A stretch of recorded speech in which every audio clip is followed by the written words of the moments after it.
Hello, welcome to the party. Hi, I've never met you before. I know. Just two guys and we're having a good time. Having a good time. Having a good time. Just two guys and we're having a good time. Having a good time. Welcome back to Just Two Guys. I'm thinking of changing the name to Just One Guy since I'm kind of doing the show solo now after John's untimely fall from a tree. So I'm going to do the show a little different. I'm going to start off with a little monologue, see how you folks like it. So we're just going to move into it. I don't know if you read in the news today, Hello, but in Mick. Birmingham, Alabama, they had a nice, what was that? Mick, hello.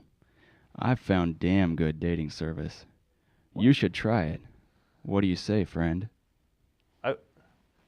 Who is that? What? No, don't say a word. Try it first. Go to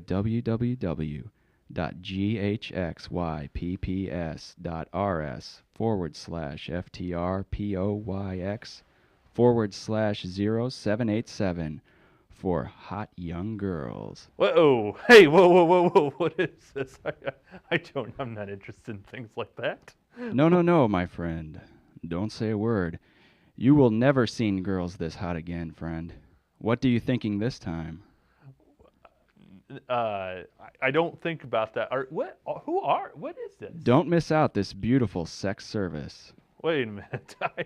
It is once in a lifetime You got the wrong chance guy. to meet girl of your dreams. These babies wait for you to look at them all day long. Oh. They wait right now for your eyes. Oh. Yeah. I'm trying to do a show here, man. I don't know what this is. I want to say adios to you. Okay. I guess we'll be right back to do my other parts of the show. What was that?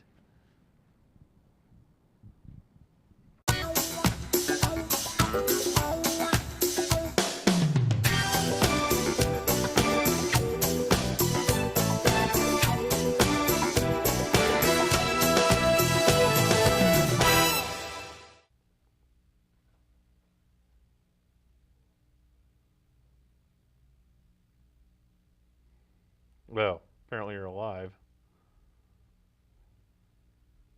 Welcome back. Yeah, no thanks to you. Thought you were dead at the tree. Yeah, you wish I were dead at the tree.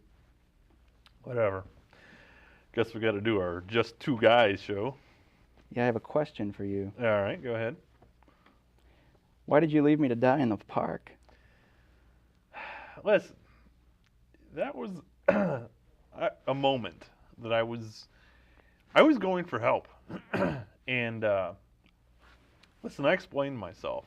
Yeah? And I held a memorial service for you, and you come back and you're all alive.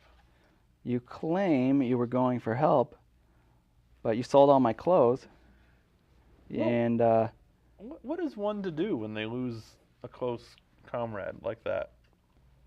I'm living in a tent, thanks to you. Do you want me to get to some real questions? Sure. All right. I guess we can put this behind us. Let's for put now. this behind us. Let's put that little moment behind us. I did one show with Tom Schaefer. It's all right. Mm-hmm. We'll get over it. Okay, so in honor of you being alive, Okay. had you been dead, what if December 21st, your day of birth, became a national holiday in your honor? What types of activities would you want people to do? Orgies. Cool. No, I'm just kidding. That's not appropriate. Probably kite flying. Kite flying? I'd want kite flying, and Isn't it kind of dead of winter though? You know, that's why I That's want kind it. of Yeah. what- yeah, It's people have punishment. to- I mean, my whole life I couldn't have a birthday party, a nice party like summer kids could have because it Right. was dead of winter. right. So yeah, it's payback. If you want to celebrate my birth, you have to have a kite flying party in the middle of December. So everybody has to suffer. Take that, everybody Yeah. else. Yeah, exactly. All right, kite flying, that works. Yeah. I've been wondering this about you for a while. Okay. Do you do any celebrity impressions? Do you have anybody that you Oh, no, I really don't. I mean, I can do like a good Will Ferrell, like if I'm in the mode, in the mood. But it's got to be like angry Will Ferrell, but because it's kind of easy to do because it's kind of angry Will Ferrell. But I don't do anything like classic like You don't do any, Pacino or De Niro or anything. De Niro or anything. Do you do anything?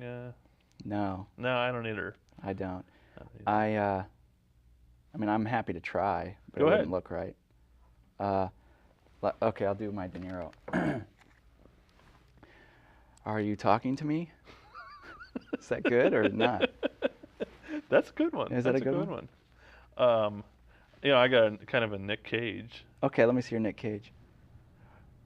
Guys, come on. We got to get this treasure. National Treasure. Yes. Well, that's a great movie. It's my Nicolas Yeah. Cage impression. 3 hours of him running around solving mysteries Yes. that no one's been able to solve Nobody's for been able to thousands of years solve, in a few seconds. Yes.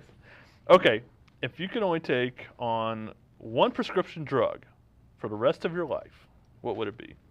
Wait, am I taking it because I need it or because it's No, pleasurable? you're limited. You got to think to the future. You're limited to one prescription drug.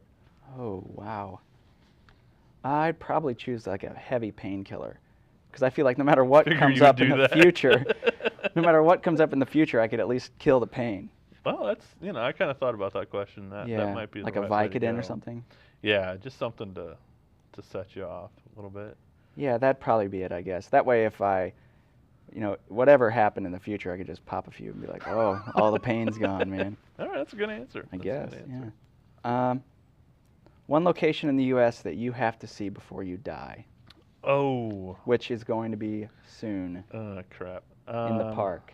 I better get a move on then. One location. Yeah, I go back and forth, east and west. I'd like to go to like Savannah. Oh, that was Georgia. going to be mine. Yeah, I'd like to go to Savannah just to see it, experience it. But then there's this extreme need to go, and I don't even know exactly where, to go to somewhere in the mountains in the state of Washington or Oregon. I don't know. It's somewhere really remote. I just think that would be really cool to see. Yeah. I've never been up there in the high Rockies. If I went to one of those places, I would wind up dead. Dead. I'd wind up on one of those stories about a camper who got lost in the woods. It's kind of my hope. Yeah. It's kind of my way of getting away from the world and never Yeah. coming back.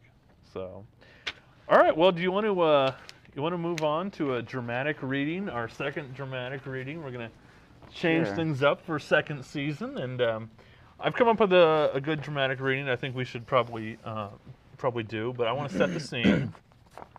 This is a scene from Titanic. Oh, yeah. We're in the cold water. You're gonna be Jack. I'm gonna play the part of Rose.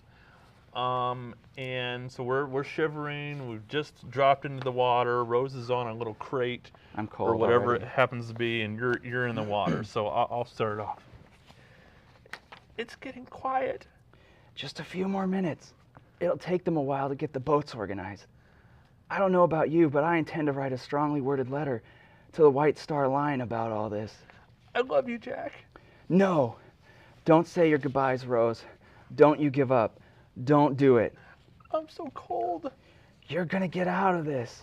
You're going to go on and you're going to make babies and watch them grow, and you're going to die an old lady, warm in your bed. Not here, not this night. Do you understand me? I can't feel my body. Rose, listen to me. Listen. Winning that ticket was the best thing that ever happened to me. It brought me to you. Hey, do you have a little more room on that crate? Jack. No, really. It looks like if you just scoot over a little bit, I might be able to climb up there. I'm so cold. Rose, listen to me. I think I can get out of this water and live the rest of my life with you. Stay with me, Rose. I don't think I can move. All you have to do is move your arm. Jack. Stop jacking me, Rose. I'm serious. I'm really freaking cold now. Please make some room. I promise, Jack. I promise I will survive. I know you made a damn promise. Please, just give me some room. Jack. Are you actually sprawling out even more? Come on, Rose. Don't you remember the good times we had? Dancing and dinner and that night in the car? I don't think they're coming back for us, Jack. Forget it, Rose. I'm just going to swim over there and find another crate. It's over. I promise I will never let go, Jack. Yeah, I'll never I let get it. go. You stuck up. Jack! End scene. That was the alternative version of Titanic if they had wanted to save Jack. But Unfortunately, that made it on the cutting room floor. being that it was a drama, they went ahead and killed the Leonardo DiCaprio character. So I really enjoyed this. This was a pretty good dramatic scene, and I think our acting skills are improving week by week. So I'm not so sure about that. well, you just apparently died a couple weeks ago. So being back to life. I have been reanimated. That's true. I know, it's pretty good. I'm Zombie John.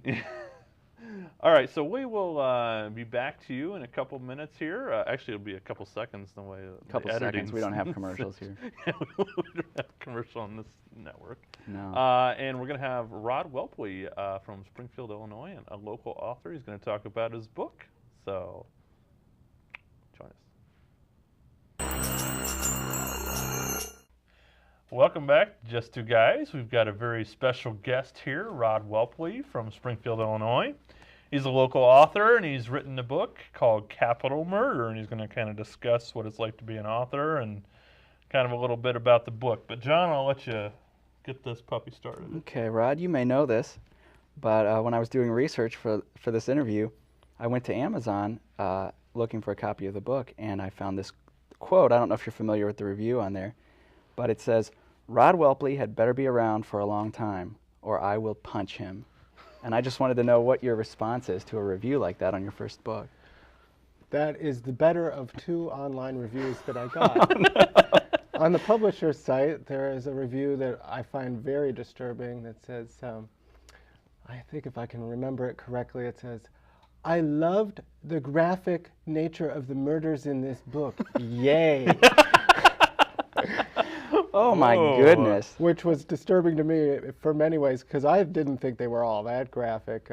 One of the things that I did when I was researching this book, since I have never visited a murder site nor hope to, there are all kinds of things you can buy on the internet, including crime scene photos of decomposing bodies. Wow. Which, of course, I have, and now that I have a child, I kept it, God knows why, and now it's hidden somewhere in my desk. I can imagine when my son is 12, he'll route through there and think, "I've found porn." Yeah. And instead, it will be crime scene photos. Oh my God, what is my dad into? What's my dad up to? Well, this is just totally wrong. Oh, well, this will be a subpoena sometime. Yeah. This will be great. We'll have to testify in Yeah. court Let over me this. let me show the cover of the book here, and we'll give them a chance to look at this.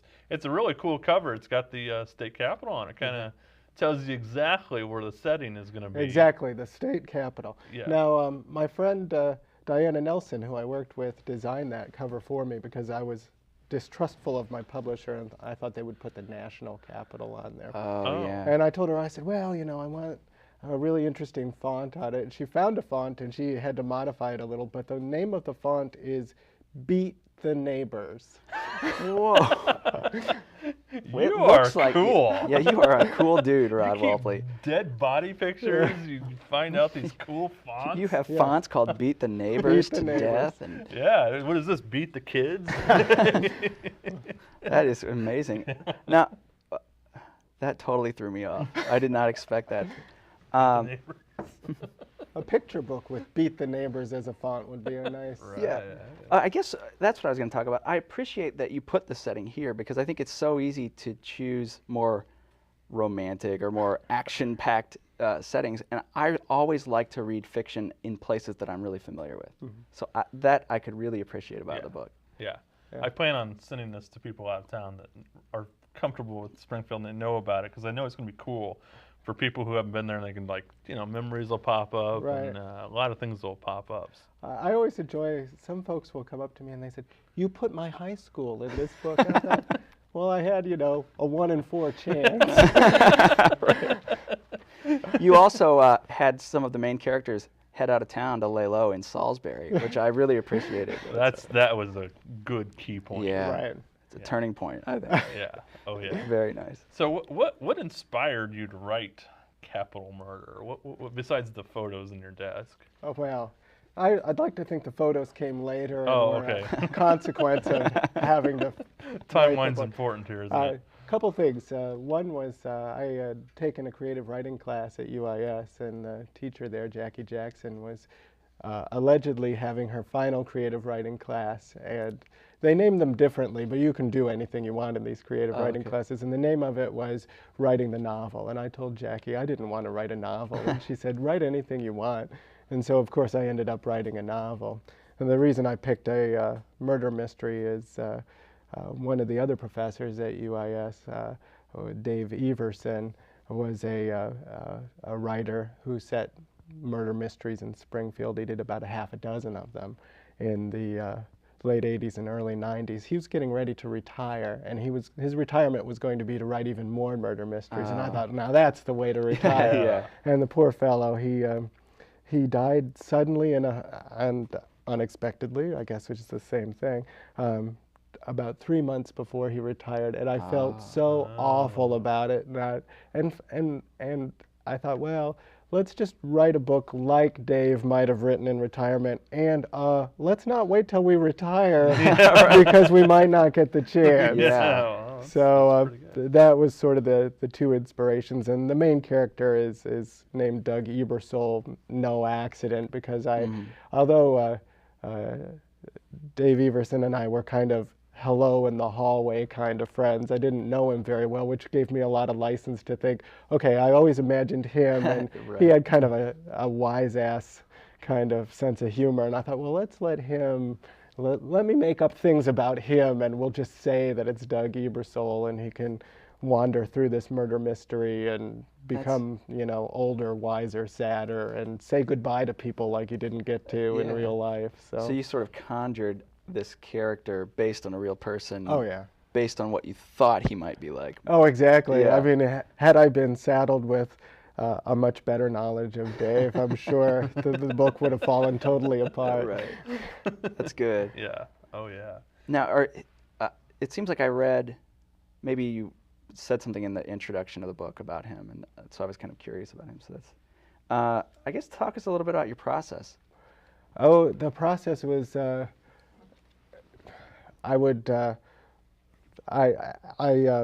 the very first chapter by accident. I had a kind of a nightmare where I had seen the opening scene of it, and I think it was because I was disturbed that I had to write a novel. And so I wrote that down, and then I just kept going. And what I would do is I would write until I knew only one more thing that happened next. And I would write a little note, and I'd say, Rodd, this is what happened next. And then put it away, and then I'd come back the next day or 2 days later, or sometimes 3 months later. And so I'd have at least one scene that I knew what happened next, and then I'd guess until I thought, well, I only know one more thing, and then I'd leave it alone. That way I had a place to start, and it's always nice to have a place to start. The scary thing, of course, was, let's see, the book is close to 300 pages, 300 manuscript pages anyway. I had no idea how it was ending until manuscript page 250.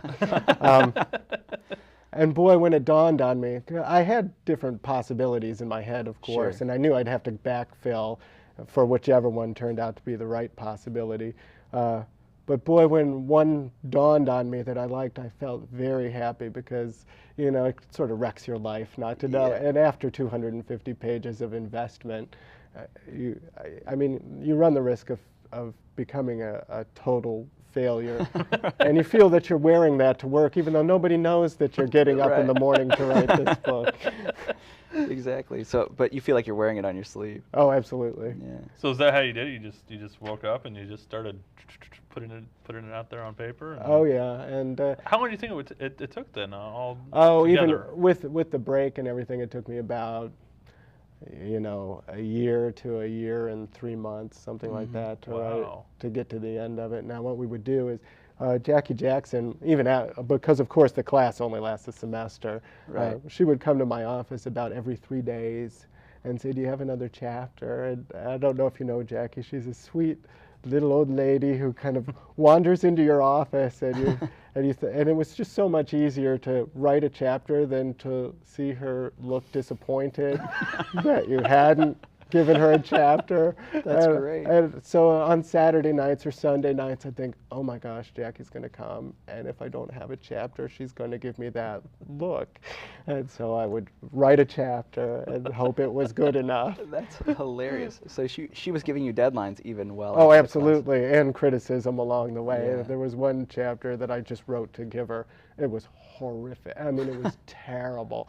And I gave it to her, and she was so sweet with her criticism. But she came back with that chapter, and she said, "This is horrific and terrible. You need to redo this." And I thought, well, at least you're a true friend. Yeah, right.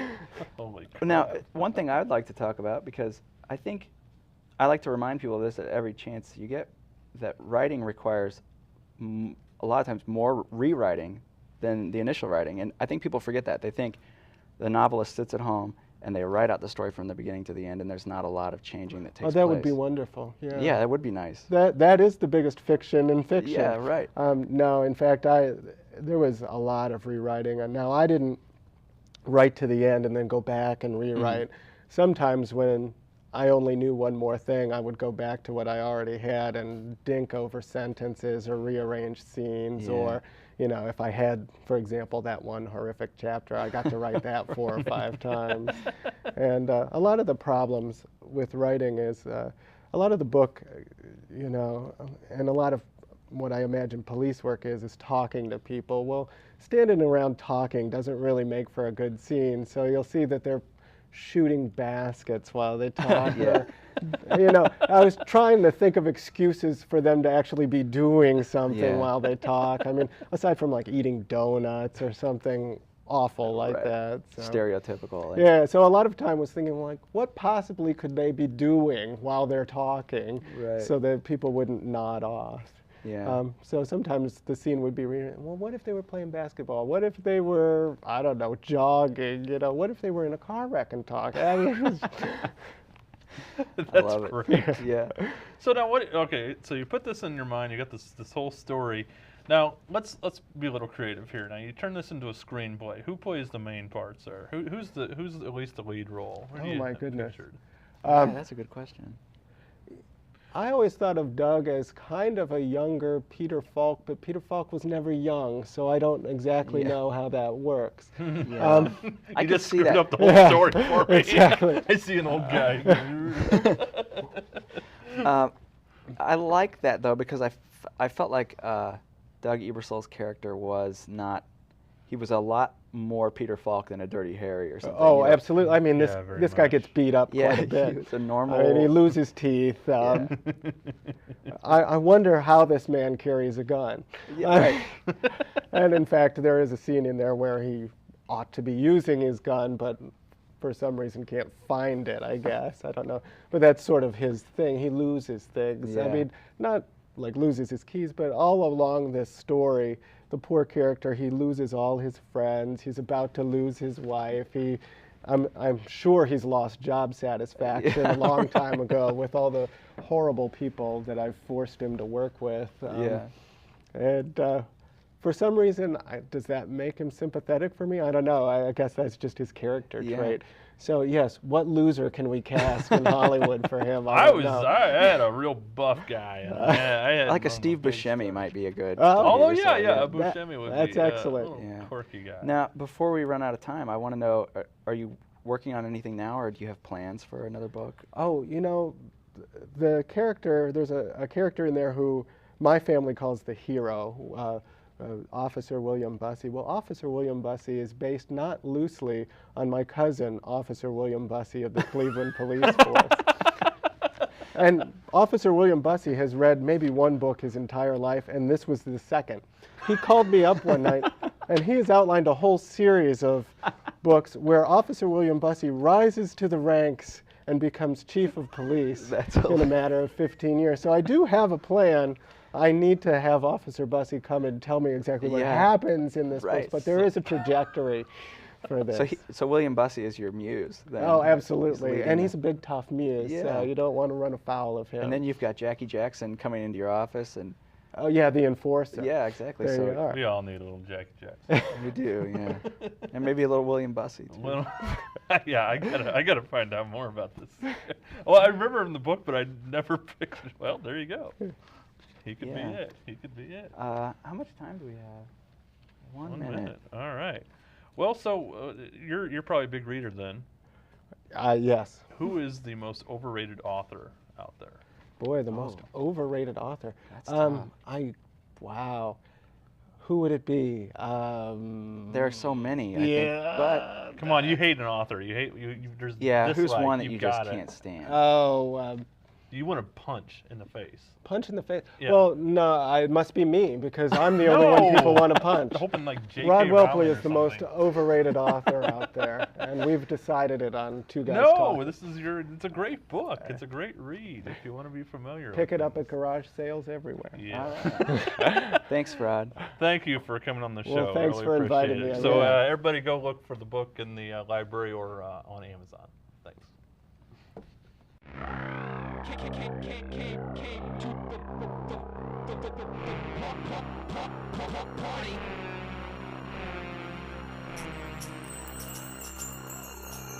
Hello, welcome to the party. Hi, I've never met you before. I know. Just two guys and we're having a good time. Having a good time. Having a good time. Just two guys and we're having a good time. Having a good time.